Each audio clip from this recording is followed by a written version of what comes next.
Yeah, during the past 7 years, while you were exploring and developing the Marcellus Shale region, some very exciting things were going on in the satellite imagery business.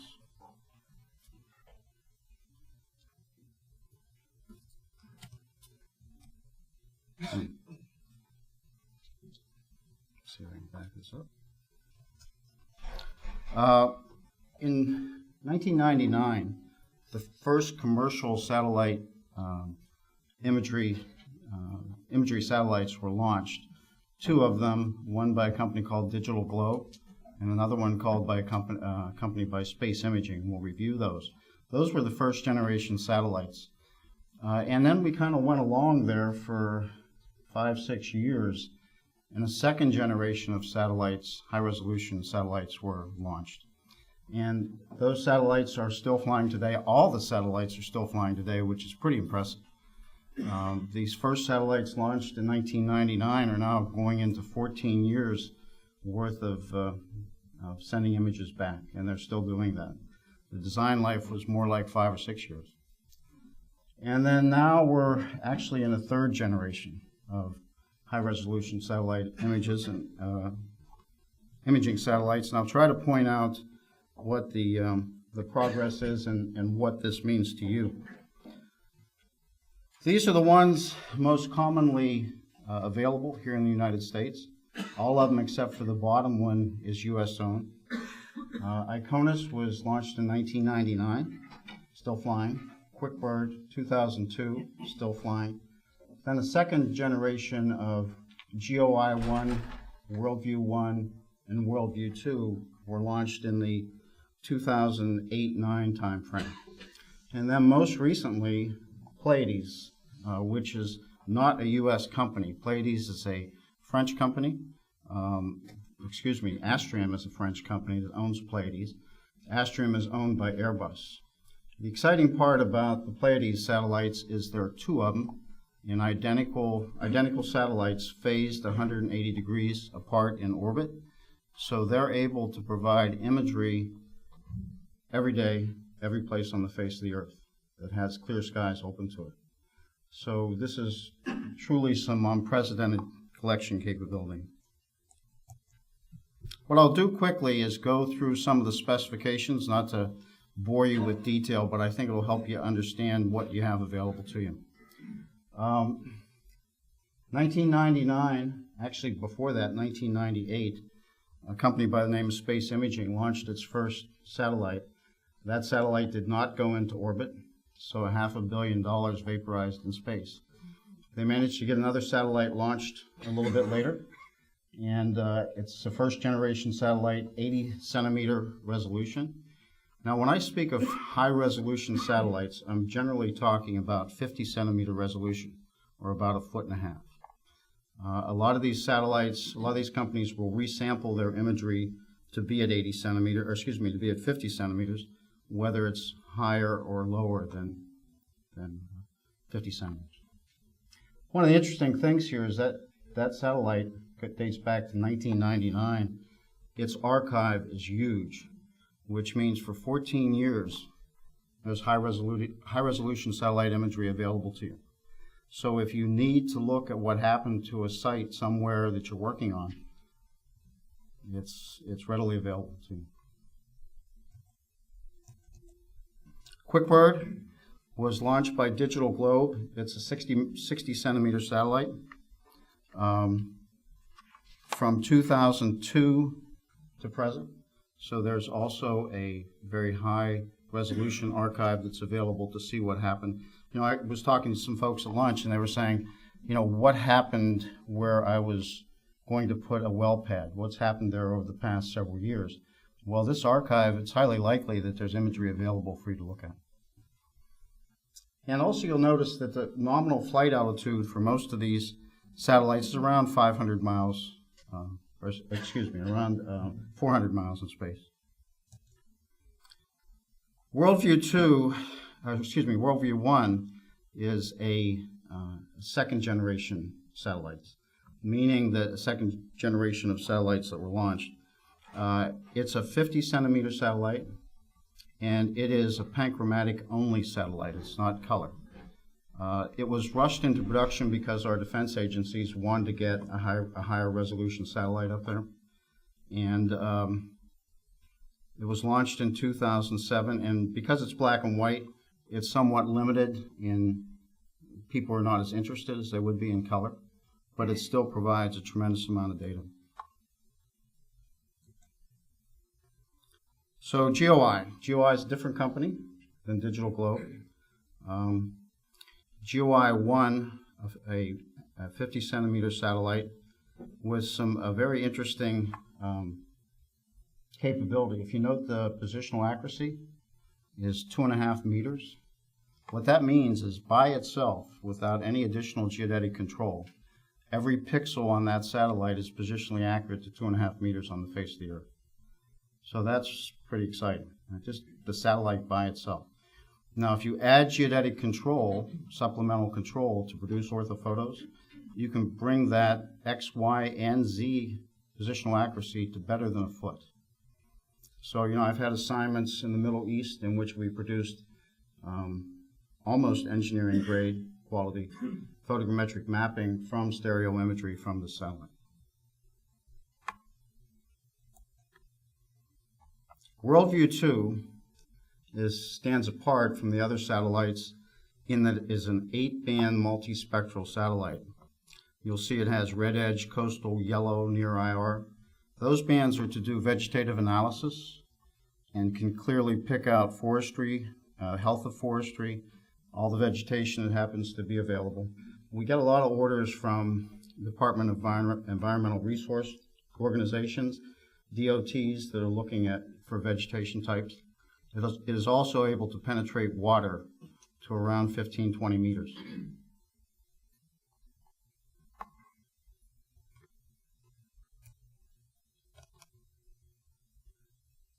Did I miss one? Pleiades. These are the newest satellites that are flying right now. The first one was launched in 2011. The most recent one less than a year ago in December. As I mentioned earlier, they are flying in tandem 180 degrees apart. So they're covering every place on the face of the Earth every day. And, that's a staggering thing to say. I don't really know whether you realize that for years the satellite imagery business, commercial satellite imagery business, was not able to deliver for a couple reasons. The revisit time of the satellites, every couple days, depending on the latitude. And then, of course, our Defense Intelligence Agency, NGA, for example, tasks these satellites and makes them difficult for us to task personally. However, Pleiades satellites are owned by the French, and so their capacity for tasking they're readily available, I should say. As late as 8:30 in the morning on any day, we can task that satellite, capture imagery by 10:30 that day. So that's a pretty remarkable thing. One of the interesting things about that is there's no mobilization fee. That satellite's flying. So it's not like launching an airplane where you have to fly it from some distant locale to wherever your project is. The satellite's come by at 10:30 in the morning, one of those two.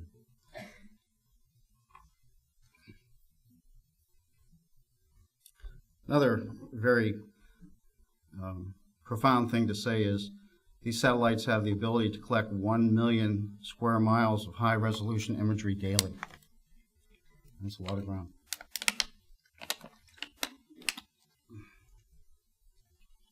Pleiades is nominally 50 centimeters. It has a 20-kilometer path width, which is about 12 miles wide, and it flies a little bit higher than the other ones do. I thought you might find it interesting to take a look at what some of the satellite imagery looks like, and it's kind of interesting for a time-lapse situation too. This was Pleiades imagery captured on March 26th of this year. And of course, you can see the Range Resource Building right there, and the Homewood Suites. And of course, this is the new town center that's being put in. So, talk about being able to record what has happened over time. You know, as you go up the hill right now, you can see there's a second building already in place there. Now this is the 50 centimeter imagery zoomed out a bit. Let's take a closer look. You're able to see cars, some parking lot lines, and getting a little bit closer before the image pixelates. This is what can be viewed from 700 kilometers in space. That's pretty amazing. So if you're looking for change detection, or if you're looking to monitor an activity over a period of time, for example, we have a contract in the Middle East where we're monitoring construction of a city in the Middle East. And we routinely, a couple times a month, image that construction site to keep track of what's gone on over a period of time. Now we're going to leave the world of 50 centimeters and go to two other satellite systems which I think you might find interesting. Spot 6 and 7. Spot 7 is not yet launched. Spot 6 was launched a few months back. It has 1.5 meter resolution, so roughly 4.5, 5 feet resolution. It has a 60 kilometer swath width, so it can cover a huge amount of ground in one pass. And when both of those satellites are flying, you can imagine the amount of information that can be picked up. So really with being able to use Spot 6 or 7 to capture a geographic region, and then a satellite Pleiades or one of the Worldview satellites to monitor what goes on in higher resolution is a very real possibility these days.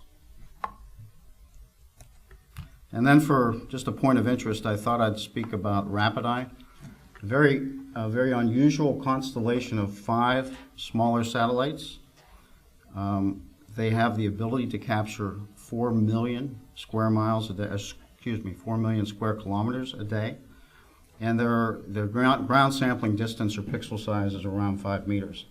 So they're great for monitoring what goes on within a basin, like a drainage basin, who's building houses, what activity is going on with that basin.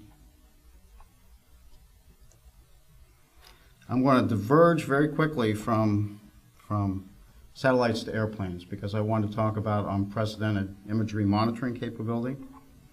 At the same time these satellites were being launched, Microsoft, of all companies, bought a firm out of Boulder, Colorado called Vexcel. And Vexcel had produced a very sophisticated camera system. Microsoft's latest iteration of that system, the UltraCam Eagle, is a staggering state-of-the-art instrument that at 1,200 feet can capture resolution of better than an inch. So I've seen pictures of a baseball field where you can see the baseball in the image. On board the aircraft is a storage capability of 3.3 terabytes, which is approximately 3,800 images. And that storage capability can be changed in the air.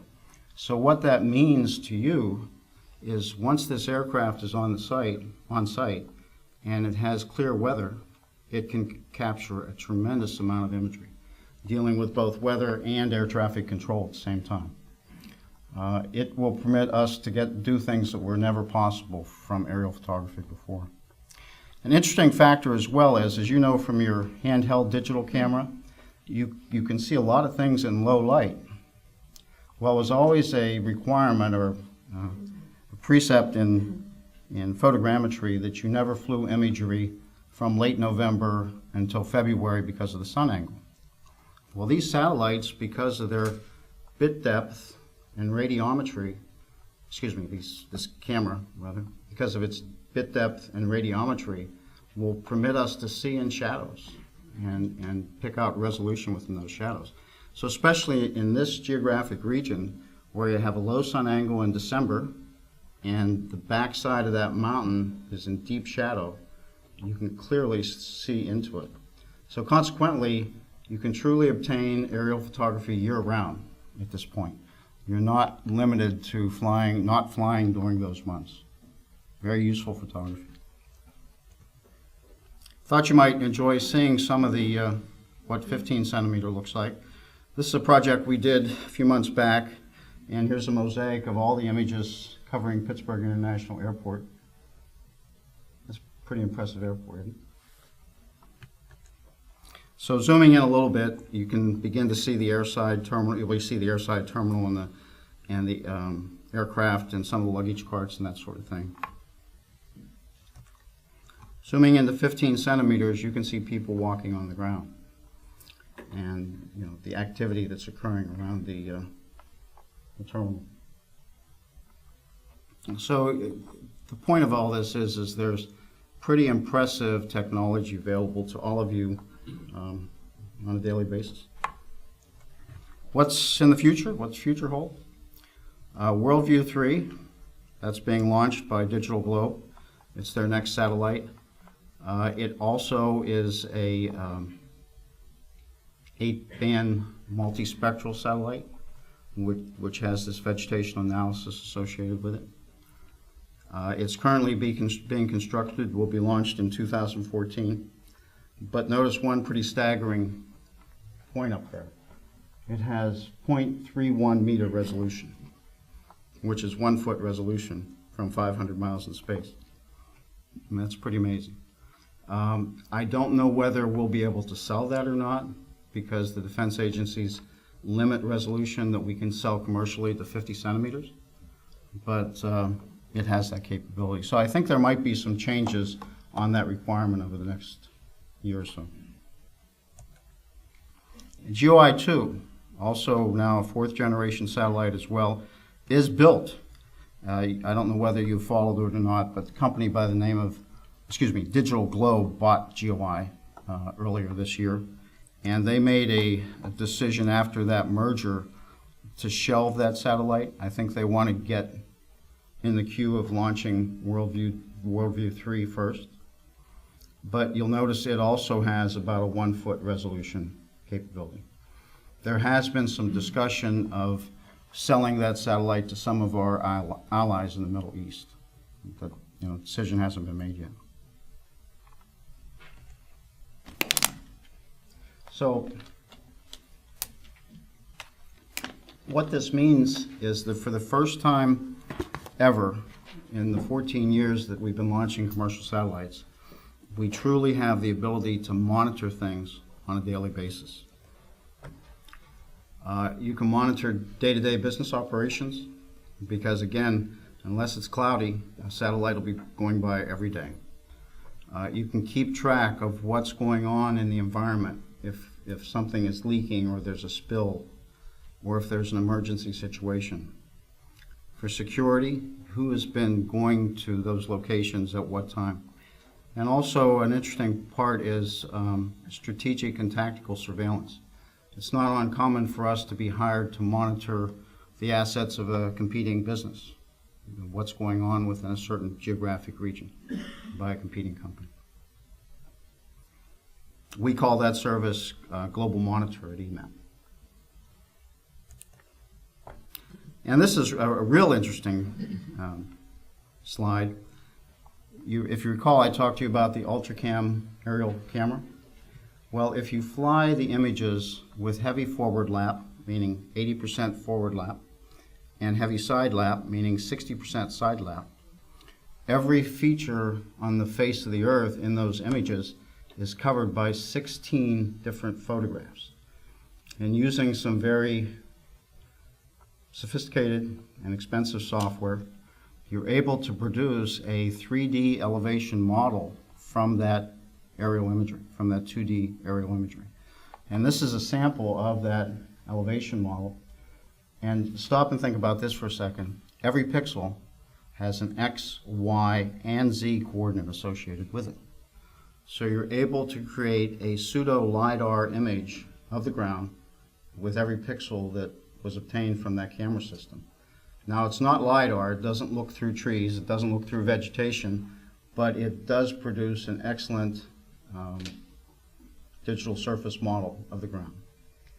That is not quite baked. I imagine we're still about 6 months to a year out on it. But well, the interesting thing is with film, it was always expensive to take a lot of pictures because you had to pay for Kodak for a lot of film, right? And then you had to process it and so forth. With digital imagery, as you know yourself, you don't go to the drugstore and get your film developed. So flying with 80% forward lap and 60% side lap is a relatively inexpensive thing to do.